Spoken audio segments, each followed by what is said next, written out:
o sistema político do nosso país.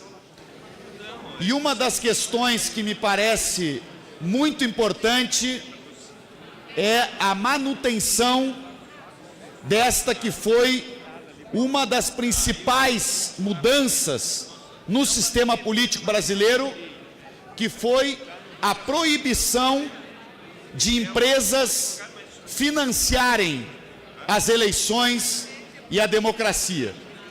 Este foi um grande avanço, deputado Décio Lima, porque a captura da democracia por aqueles que têm o poder econômico de financiar com quantias vultuosas e, portanto, escolher aqueles que terão mais ou menos chance de se elegerem, sempre foi um dos grandes problemas do sistema político brasileiro. É isso aí. E, portanto, quando votamos nesta casa, deputado Elvino, a introdução do Fundo de Financiamento Eleitoral, o Fundo Público de Financiamento Eleitoral, nós demos um passo muito importante para qualificar a democracia do nosso país. E qualificá-la no sentido de tornar esta democracia uma democracia de fato com mais igualdade entre os candidatos que disputam um processo eleitoral. E este fundo de financiamento eleitoral precisa e deve ser aperfeiçoado.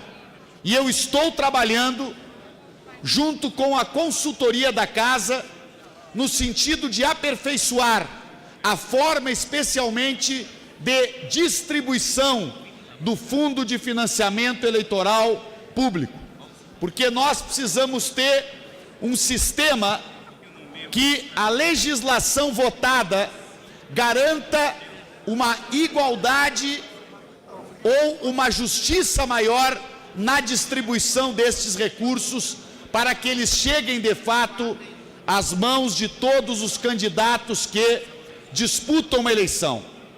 Neste último processo eleitoral, existem relatos de situações onde candidatos não receberam praticamente nada ou nada, candidatos em eleições proporcionais, e outros candidatos receberam, dentro de um mesmo partido, valores 10, 20, 30 vezes maiores do que outros candidatos concorrendo à mesma eleição. Evidente que é razoável e correto que haja uma tática eleitoral dos partidos, onde candidatos mais competitivos possam receber um valor um pouco maior, mas não um arbítrio quase total para as direções partidárias, de tal maneira que alguém pode receber, por exemplo, 2 milhões de reais, 2 milhões e 500, que infelizmente foi o valor do teto para deputado federal, e quero abordar este tema também a seguir. Então, alguém recebendo 2 milhões e 500 do Fundo Público de Financiamento Eleitoral e um outro candidato recebendo 50 mil reais dentro de um mesmo partido. Isto não pode continuar, nós temos que ter critérios mais republicanos, transparentes, determinados em lei de como se utilizará o recurso do Fundo Público. A segunda questão, deputado Ronaldo Nogueira, é o tamanho do teto. Foi absurda a decisão que se tomou nestas duas casas, onde se determinou um teto de gastos que não é um teto, porque 2 milhões e 500 mil reais para financiar uma candidatura de um deputado federal não é necessário e é negativo para a democracia. Nós precisamos baratear as campanhas eleitorais, porque quanto menos dinheiro em campanha eleitoral, mais cresce o embate de ideias, a postura dos candidatos, a história de vida e de trabalho de cada um dos candidatos. Portanto, reduzir o teto de gastos é outro objetivo que eu e muitos outros deputados teremos durante a próxima legislatura. Uma candidatura a deputado federal, por exemplo, pode ter um teto que seja determinado por 80% da média dos gastos dos candidatos que naquele estado disputaram a eleição e foram eleitos. E dentro da temática financiamento eleitoral, também temos que terminar com a possibilidade que ainda ocorreu na última eleição, do abuso do poder econômico pelos próprios candidatos ricos.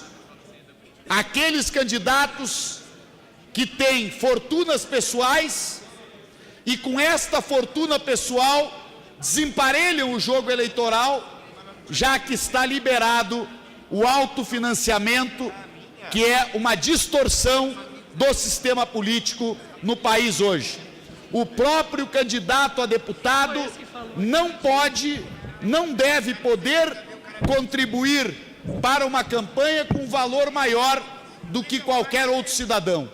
E nós não podemos continuar na contribuição de pessoas físicas com a ideia de que essa contribuição seja 10% da renda daquele que vai contribuir com o processo eleitoral. Porque neste caso, de novo, os super ricos podem ter quantias enormes para interferir no processo eleitoral e o cidadão comum não tem esta mesma capacidade de financiar.